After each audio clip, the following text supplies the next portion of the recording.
आत्म विशुद्धि द्वारा सर्व विध ऐश्वर्य प्राप्ति। हे आत्मन, तुम परम ऐश्वर्य वाले हो।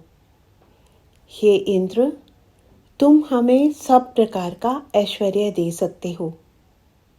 हम यूं ही बाहर भटकते हैं, बाहर की वस्तुओं का आसरा देखते हैं, जबकि सब अनिष्टों को हटा सकने वाले और सब अभीष्टों के दे सकने वाले हे मेरे आत्मन, तुम हमारे अंदर विद्यमान हो।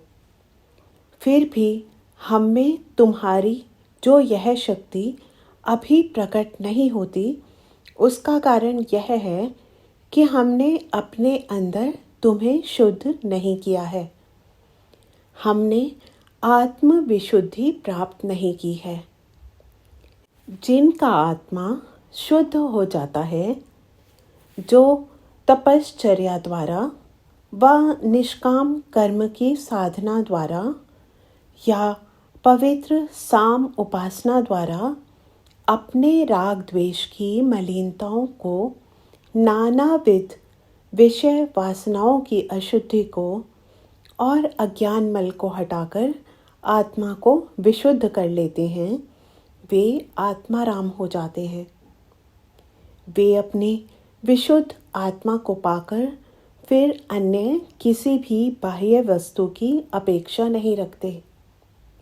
तब वे अपनी विशुद्ध आत्मा से जो कुछ मांगते हैं, वह सब कुछ उन्हें मिल जाता है और मिलता रहता है।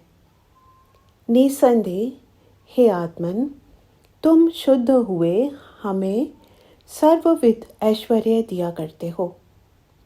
संसार में जो दानशील, स्वार्थ त्यागी, उदार पुरुषों को सब रमणीय धन मिल रहे हैं, जो अस्तेय व्रतियों को सर्व रत्नोपस्थान हो रहा है, वे सब हे विशुद्ध आत्मन तुम्हारा ही दान है, तुम्हारी ही विशुद्धता का प्रताप है।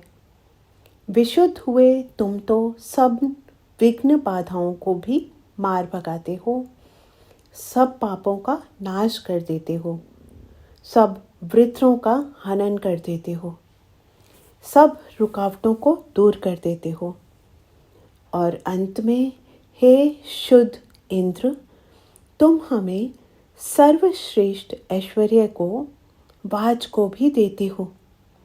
इसलिए भाइयों, आओ, अब जब कभी हम अनैश्वर्य से पीड़ित हों या रमणीय धनों को प्राप्त करना चाहें, तो हम अपनी आत्मा को शुद्ध करने में लग जाएं।